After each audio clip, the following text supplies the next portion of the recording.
Let's speak now to Wits School of Governance's Professor Alex van den Heever. Prof, a very good afternoon to you. Thanks very much for your time. A marginal increase, no surprises there really, given our financial situation as a country at the moment. Yeah, so the increases are sort of fairly marginal. I think the key concern with the Gauteng budget is the financial management of the allocations that they do receive. And this is where we will have to see what happens going forward. They have very significant levels of irregular expenditure. Certain departments have significant levels of unauthorized expenditure, and there are many departments that have incurred bad debts. And the overall province as a whole doesn't always spend all the money that's allocated to it. So all of these are the issues that are really important, and they impact on the transport department. The health department performs extremely poorly when it comes to irregular expenditure and unpaid bills. Basically, its accruals are extremely high on a consistent and persistent basis.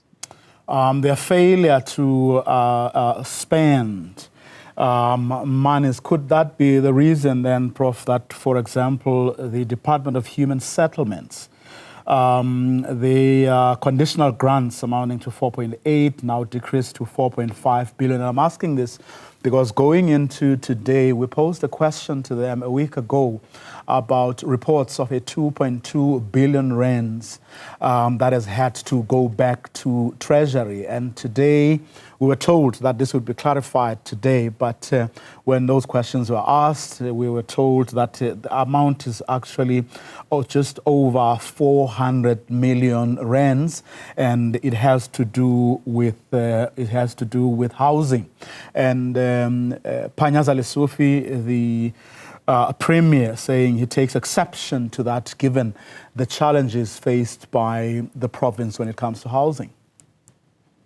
Well, the problem is, again, on the allocation side. So when you're inefficient in managing your budget and controlling it, you end up with underspends on the one hand, and you end up with problems on the procurement side. And Human Settlements has problems with complying with procurement rules.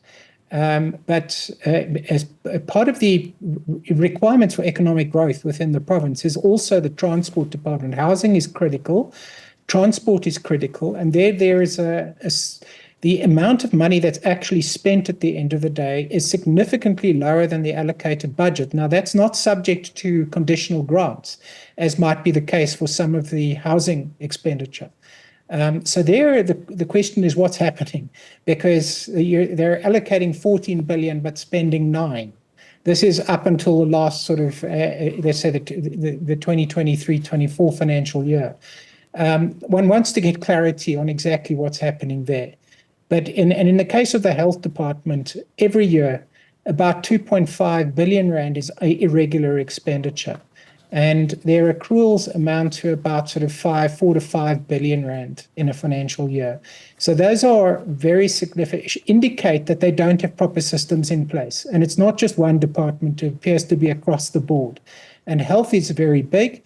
Transport is smaller, but it's still very big. Very substantial procurement budget and absolutely critical to economic development and growth within the province.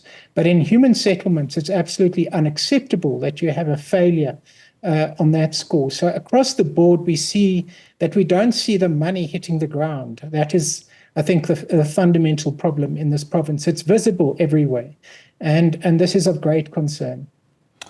Doesn't this make the whole situation, I'm talking here about procurement rules not being adhered to, irregular expenditure, unauthorized expenditure that you have mentioned. You have a system. You have your PAFMAs and your MFMAs. You have your Auditor Generals who come, Auditor General coming with reports every now and again, pointing these out. But it makes a mockery of the whole system when these rules are not adhered to, doesn't it?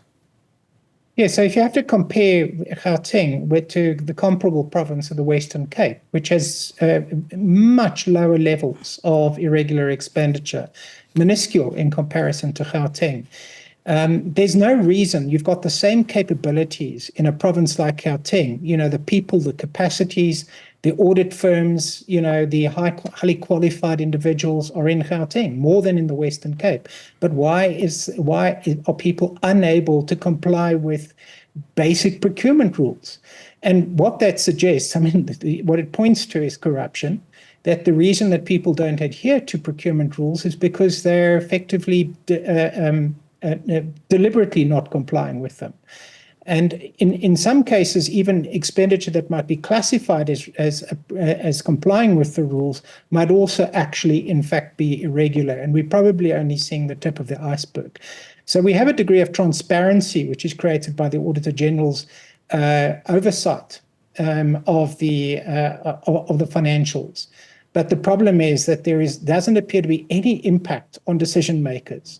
They appear to allow this to continue. We have a historical accumulation in Gauteng of about 44 billion rands worth of irregular expenditure, which has not been explained or addressed. So there's no consequence management for the historical irregular expenditure. So it continues to accumulate, and there's no change in the trend. So one might comply with, get a sort of so-called clean audit, which just means that this is a fair reflection of your financials. But the fact that you have irregular expenditure is an indication you're not doing your job properly. And the accounting officers should be fired. So the PFMA and the MFMA place an accountable, they make the accounting officer accountable criminally, potentially, for allowing this to continue. So the question is it willful at the end of the day, or are people just making grotesque mistakes? But there is no excuse. It is the responsibility of the accounting officer to ensure that systems are in place such that you do not have unauthorized expenditure, irregular expenditure, fruitless and wasteful expenditure, and an accumulation of accruals such that basically you end up with backlogs of paying your debts. And I'm afraid the Gauteng Department of Health has a chronic backlog in this respect, and it doesn't appear to be changing. But does corruption alone explain why there is no adequate adherence to laws and rules? Well, the question is really how high it goes, because if what's happening is that the people who are put in leadership positions are there to kind of oversee the corruption, you have the wrong people in positions of authority.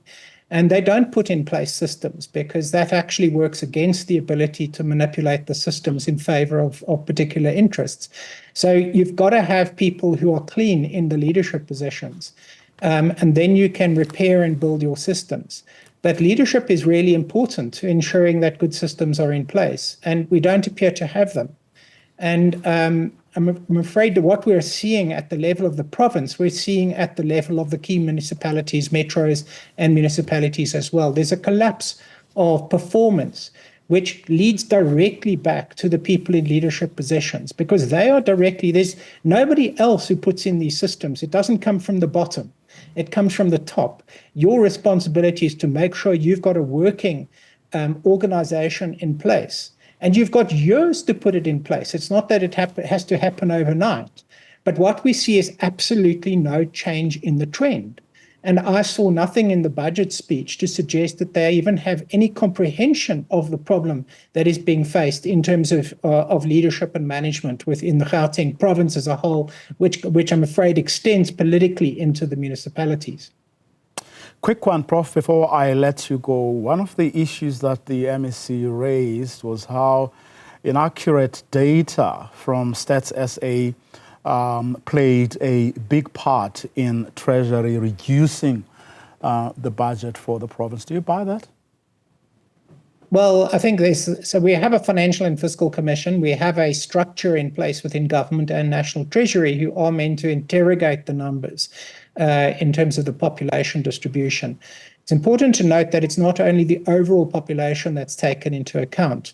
Population is then weighted for socioeconomic factors and also certain departments. So, for instance, functions like health, where Gauteng and the Western Cape have very large medical scheme populations, that gets deducted from their population. So in fact, both the Western Cape and Gauteng get a reduced budget when you include the weighting factors.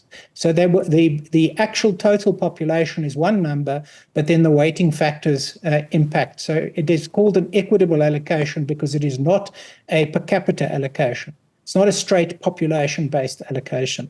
So I don't know what he's referring to. And what I would say is that if he wants to make that assertion, he's free to make it, but there's no point in making it without actually providing an analysis.